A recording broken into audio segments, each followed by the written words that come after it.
Hey neighbors, it's our community and it's Diana Lambdin Meyer Day on It's Our Community. I love to do local authors, and I think that they sometimes get overlooked in the, I guess it's the maelstrom of books that just fly around everywhere.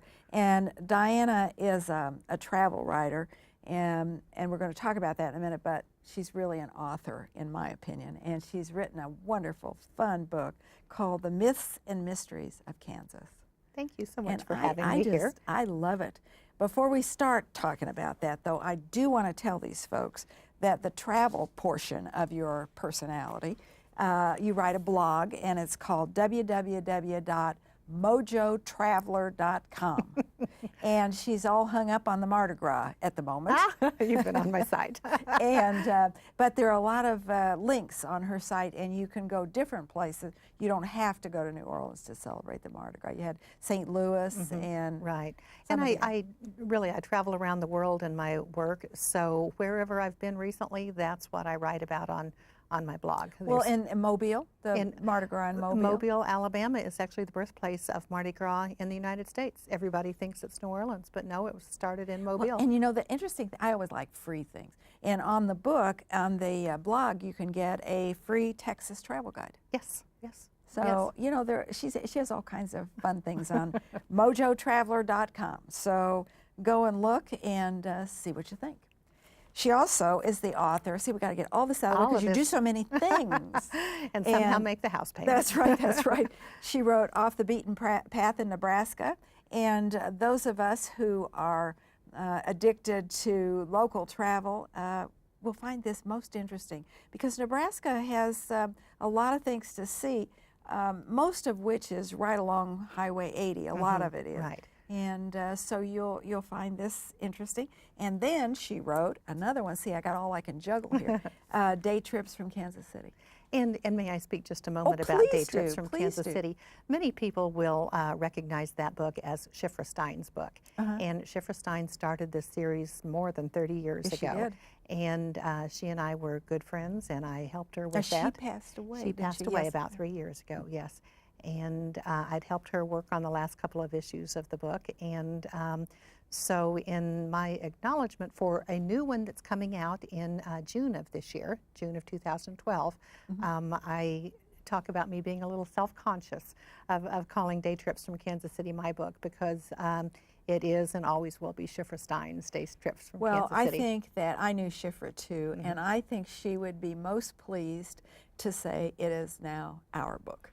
It's our book. I really think she would. And those day trips are fun and family oriented, and you can just have a good time. Right, and she had a great sense of humor with it. And so the new edition is coming out in June, and I was a little self-conscious again as I was rewriting some of the material and cutting a few things out. So she was over my shoulder poking on me the whole time. And she would have said, whatever you do is okay with me. I know she would. And they can buy these books and Myths and Mysteries where? All of our local bookstores. Rainy Day Books is very good to have these in stock. And they're also obviously at Barnes & Noble and Hastings and the bigger bookstores. Now, I bought this one at Oak Park at Barnes & Noble. Okay. And then they're also available on Amazon as well. On Amazon? Okay. Well, as you can see, I have read this book. And you are not a born Kansan, no, but almost a native. But your great-great-grandfather, Lambdin, migrated to Independence, Kansas in the 1880s. Right, right. Our family came from, settled in Indiana for a couple of generations. And if anyone knows the history of Independence, Kansas, it was settled and founded by a group of pioneers from Paoli, Indiana. And that's where my family was prior to crossing the Mississippi River and heading west. And so they homesteaded there in the 1870s and 1880s. And there they are. I'm not born in Kansas, but as I say, it runs in my blood. It runs in my DNA. I'd have to say, too, that if you haven't been, the Independence Community College every year has an Inge Festival. And they bring wonderful people to Independence. So that's just an extra plug. Because I want to talk about the myths and mysteries. And the first one that you talked about was the Bloody Benders. And you call them the first family of serial killers, and you say that they may have well been the first serial killing family in U.S. history. Now that's sort of... That's kind of gross, isn't it? I mean, I thought that when I read it, but Right. I thought, well, that's okay. Well, and I'm a fan of the television show Criminal Minds on CBS, and they often talk about other famous serial killers. And one time on that show, I heard them mention the Benders of Labette County, Kansas, and I thought, wow. But how my travel writing overlapped to help me be able to do this book, and the Bloody Benders is the perfect chapter. Probably 15 years ago, when my son was small, we were doing kind of a back road long weekend trip through Kansas and just driving the back roads, and came across a little historical marker of... you might tell them where Labette County is. I'm sorry, Labette County is a little bit south of the Kansas City area. And the city is Cherryvale is the name of the town. Yes. So we need to let them know, because they might not know where Labette County is, but a lot of people do know where Cherryvale is. Okay, Cherryvale is where the little museum is also. But we read this roadside marker talking about the Bloody Benders, and that was the headline that the Kansas State Historical Society had put on the road marker. And you're not sure, or they're not sure, nobody's sure that the Benders, there were 2 males and 2 females, that they were really related. Right, right. And Kate Bender, which was the younger female, who was the younger female, put herself forward. They had seances, and she said she could cure all kinds of diseases. Right. Called herself Professor Kate Bender. Yes. She healed diseases all right. Yeah. At the time they got through with them, Yeah. you didn't need to worry about that. Right. So that was really a gruesome part of Kansas history, but and I don't think it speaks specifically to Kansas. It was just a rough and tumble time, and those were some of the risks that travelers had at that time. And you will love this story, because it talks about people literally disappearing. Right. I mean, a gentleman lost his wagon. He lent it to someone. The someone disappeared, and they found their bodies. The wagon with yes, and then his name was York, I think. Yes, that owned the wagon, and he too went bye-bye. And he was from Independence, so a lot of these travelers were coming along the trail from Fort Scott toward Independence, and yes, just disappeared. And another thing I think was so interesting about doing this work on this chapter is that we think of serial killers as kind of a 21st century phenomenon. Crazy people in the modern world do this, but no, this family was systematically killing people in the 1870s. Yeah, and people started to get suspicious because they seemed to have plenty of money, but they didn't work much. Right, right. So they thought, well, Right. And again, nobody knows where they came from before they came to Labette County, and no one knows still what happened to the father. We'll call them the father and the son, but we do not know that they were related. But they did find Ma and Kate. They thought they did. Right. They brought 2 women back to Oswego. trial, and you think our court systems are a little messed up today. I think as I read more and more about the trial of Kate and Ma Bender, that Judge Judy would have had a good time with them. They would have. And your last sentence in that chapter says, unfortunately, no one has the answers or will ever know the fate of the 4 known today as the Bloody Benders. Yes, yes. Wonderful. Then we have to go on and talk about the Brad Pitt, the George Clooney, and the Johnny Depp of his time, who was Buffalo Bill Cody. Buffalo Bill Cody. And I thought that was particularly interesting because Buffalo Bill's early life was far different than his later life. And his father died, and you might talk about that just a little bit. Buffalo Bill was born in Iowa, in LeClaire, Iowa. Excuse me, as I think for a second on that. Born in Iowa, and the family moved to the Leavenworth area, and it was a very difficult time because this was prior to the Civil War. Well, and we have to talk about that because that is a really important time in Kansas. The Bleeding Kansas and the border ruffian, that's the... Right. the Right. you know, the middle to late-ish 1850s. Right. And this also was very tough because the Cody family did not have strong opinions about slavery. They felt people should be free, but they were not as pronounced in some of their opinions as a lot of people were at that time. And But sentiments ran high. sentiments ran high, emotions ran high, and so they were forced to declare their position. And that cost them dearly. that cost them dearly. That cost Buffalo Bill's father his life, basically. And so when you look at the hero aspect of Buffalo Bill's life, his early days were filled with a lot of fear and a lot of actions that he was simply forced to do to survive and to help his family survive. Well, and this is a really interesting paragraph.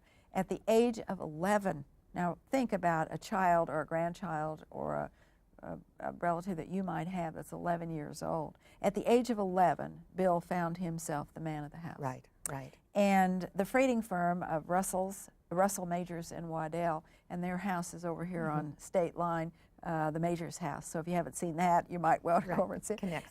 But they were based in Leavenworth, and they were leading wagon trains and supplies trains, as you may call, to the west. Now, at 11 years old, Bill signed on to work for that company at $40 a month, and his job was to help with the animals and ride from the front to the back of the caravan and delivering messages. He was 11 years old. 11 years old.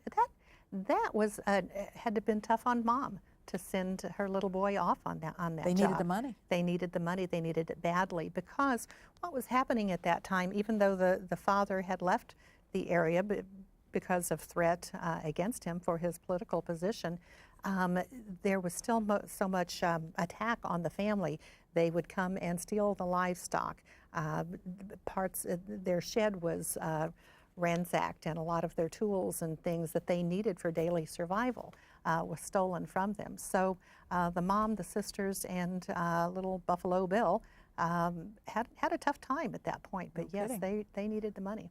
But I don't want to give away too much of the story, but you know the end of his life, and he then formed a business and brought his friends into it, including Annie Oakley and even Sitting Bull, and he had a Wild West show, and he made a lot of money. He did. He did. He was the Brad Pitt and the George Clooney and Johnny Depp of his He time. finally did get there. And just a little note back to my travels, that you'll be able to see this on my blog very soon. I'm leaving later this week to be traveling to Cody, Wyoming. Oh, yeah. And we'll be staying at the Buffalo Bill Hotel and visiting the Buffalo Bill Heritage Center there. So we can expand this chapter very soon. And again, you said, the question remains. You always end these chapters with kind of an interesting question. That was kind of the challenge the I editor like that. put The to question remains, she says, did he accomplish all of this because he truly was a hero? Or was he just a scared little boy whose motivations to provide for those around him followed him into adulthood and into the pages of American history? I think that's... And what I've tried to do with each of these questions, some of these characters are maybe not so mysterious, but if you think about it, how they shaped our history then, I open up a question for you to think a little bit more about them. And I had fun with that thought too. We do want to talk about the Daltons just briefly. And there's one sentence in here that we're going to dwell on just a little bit. And you said, the Daltons didn't necessarily stand out because they were successful in the business of stealing from others and making other people's lives more difficult. They stand out because of their audacity and hubris, along with a pretty good dose of stupidity. I love that. I love that. They all know just people like that. didn't engage all of their brain when they were going in for that raid in Coffeyville. Maybe But it wasn't there. Coffeyville is another one of those great travel destinations in Kansas, and nice little museum down there. And again, if you see how these guys came into town to rob two banks at once, and only just to show up, the Jesse James gang, they tied their horses in a dead-end alley giving themselves no escape. No way out. You know, think your way through that, boys. Right. Well, and the story is that they buried their loot along, what was it, Onion Creek? Onion Creek, yes. And yes. nobody's ever found it. No So one- if you have yes, anything to there's do, the you mystery. could go look. And there is a suggestion that there was a sixth rider came into town with them that day. And some people believe that that person did get away and take the money from the creek and go on and live a very happy life. Well, maybe so. Yep. But, you know, that doesn't keep you from going to look. Right, right. It doesn't go anywhere. We're going to skip over Nicodemus, but if you haven't been to Nicodemus, it was a town. Just say real quickly what. Nicodemus is still a town, yeah. has about 50 residents, that was founded by free black slaves and came from Kentucky. And this was a little bit prior to the Exoduster movement.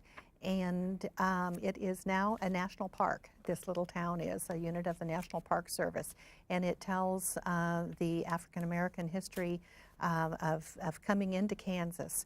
Kansas was the promised land because it was a free state, but it wasn't so welcoming. No, it wasn't. But the people who lived there, when I was there the last time, were descendants of the Yes, originals, yes. and it's really kind of Yes. interesting.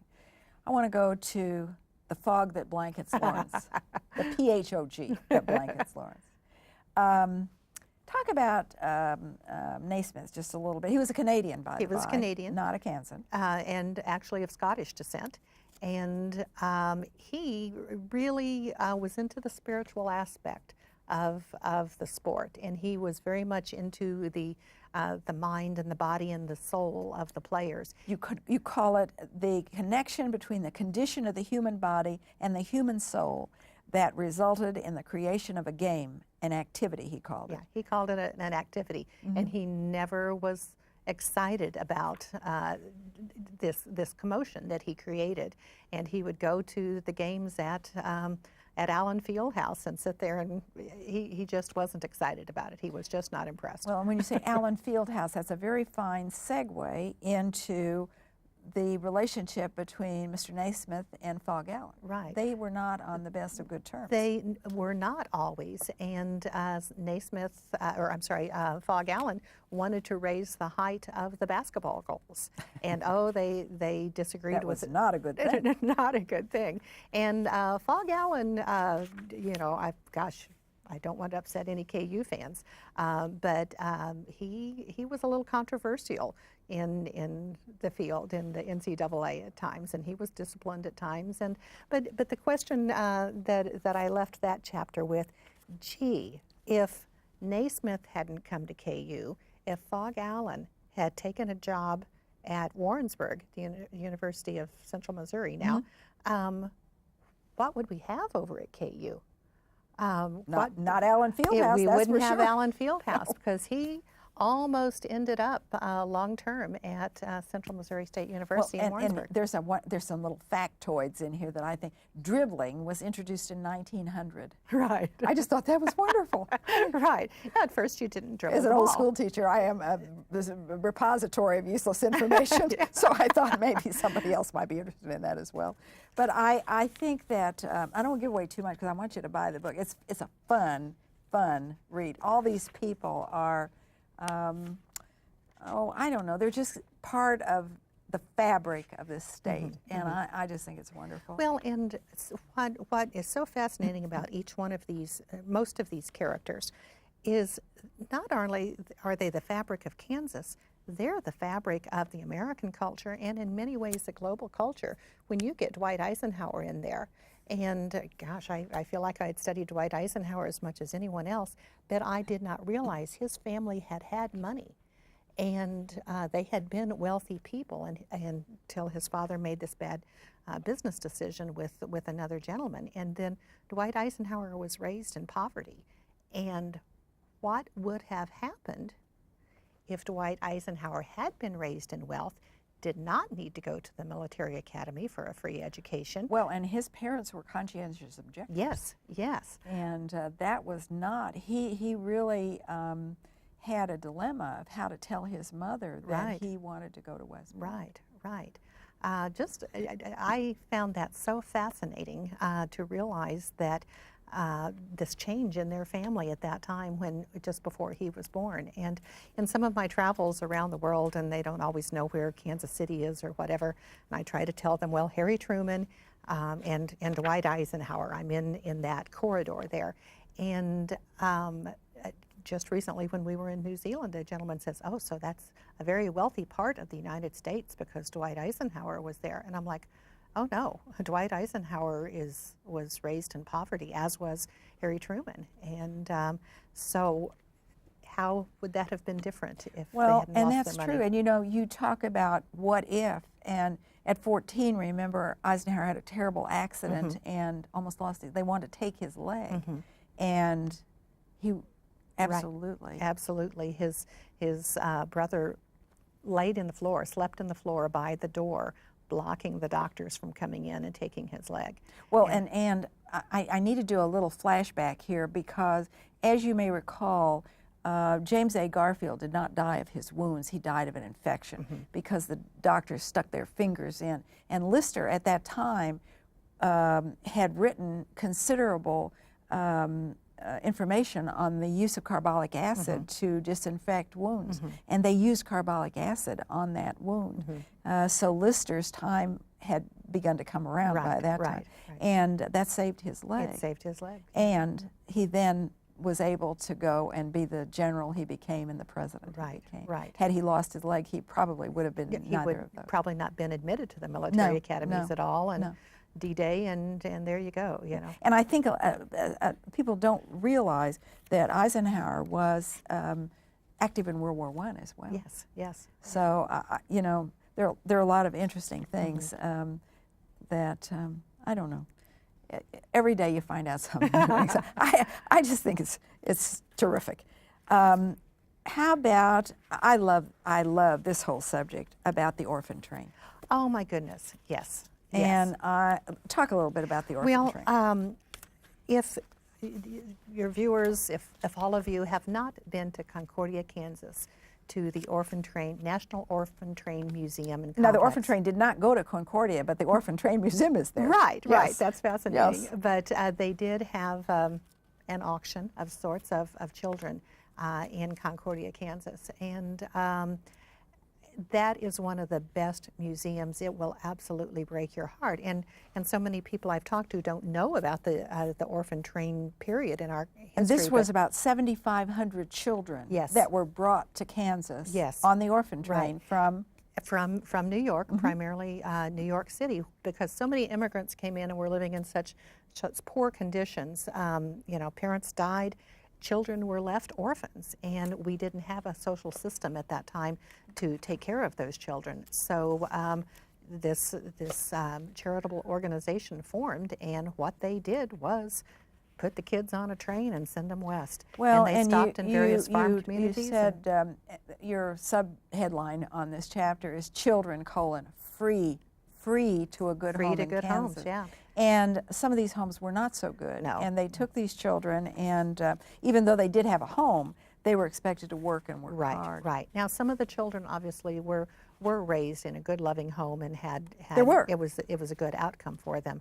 But most of the time, the children were needed for farm labor. That's right. And but that was the newspaper ad at the time: children free to a good home. Well, and you talk about a woman by the name of Alice Bullis Eiler, or Ayler, and she said, "Some people are bitter about the trains, but not me." She said, "Even though there were some hard times, it probably saved my life." Right. So there was a mixed bag of sentiment from the children. Right.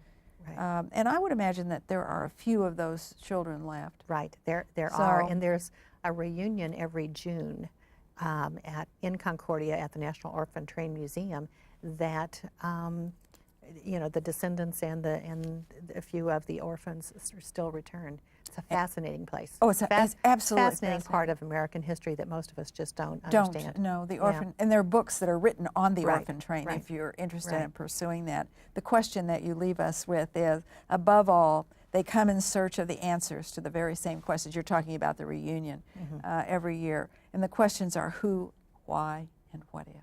Yeah, what if. The orphan train. Yeah. Wonderful. I love Carrie Nation. Oh, I have to admit, I had not studied Carrie Nation, did not know enough about her childhood and her family background. And if I had been through everything that she had been through, I might have grabbed a hatchet and started chopping up saloons as well. Well, she was married to an alcoholic, which I Right. think he finally gave up his mortal coil, as they say. Right. But you know, and by the way, you know, in Kansas City, Kansas, there used to be a home for widows and widows and orphans of drunkards. Right. And so Carrie that's how Nation, she. you think of the crazy things she did, but what I learned to love about her is how much time and energy she put into collecting food and clothing and books for widows or, you know, abandoned families, Yeah. abandoned children. Oh, she did. She had a few quirky parts to her character, but she was a good person as well. She liked to break up I love this. She traveled all over Kansas as in temperance, and she said she learned in Kiowa. Kiowa is down on the far southern border of the state, right on on the Oklahoma yeah. border. She learned in Kiowa that rocks smash only once, so something sturdier that she could keep in her hand at all times would be more effective. And I guess that's when she moved to Axis. That's when she bought her first hatchet in Wichita. I love it. Yeah. I love that. I did. And then you talk about John Brown, and of course John Brown is a huge subject, and I think they will enjoy. But I want to talk about, in the moments that we have left, I want to talk about Amanda Douthit Lambdin. My great-great-aunt. The Last Mystery. The Last Mystery. Actually, when my editors called me and asked if I would be interested in doing this book, I said, on one condition, I have to do a chapter on my Aunt Amanda. Talk about Aunt Amanda. And she was a piece of work, that girl. She was a piece of work, and she's still very much alive in our family. We talk about her. I have a cousin named for her. But basically, she was my great-great-aunt, came to Kansas in the 1880s, and her first husband was kicked in the head by a mule and died. And he was working for the railroad at that time, and so the railroad required life insurance. And he had a $3,000 life insurance policy, which in today's money is about $65,000, $70,000. That was a lot of money then. A lot of money. A lot of money. And so being a good farm girl, she took that and bought land. And on that land, they discovered oil. And my Aunt Amanda became a very wealthy woman. Wealthy widow, Wealthy, Amanda. wealthy And you widow. made the remark that she stashed $20 bills everywhere, under the linoleum kitchen countertops and in glass pickle jars and flower beds and along the fence row. And the children in your family looked for years for Aunt Amanda's. And not just the children in our family, but she had lost all of her money. Did you ever find anything? No. No. Well, my father did. My father was there and helped clean out the house after her death.